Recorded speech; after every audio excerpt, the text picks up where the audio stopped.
Welcome to AppyPie Connect, a no-code platform that integrates the apps you use and automates your workflows.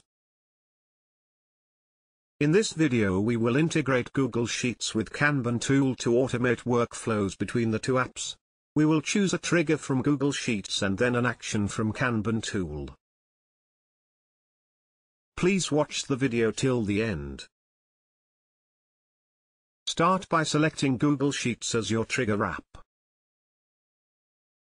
Next, choose a trigger event. This is the trigger event that will initiate the flow in Connect. Select the one that will fit your needs. Now select Kanban tool as your action app. Next, choose an action event. This is the event that will initiate the flow in Connect.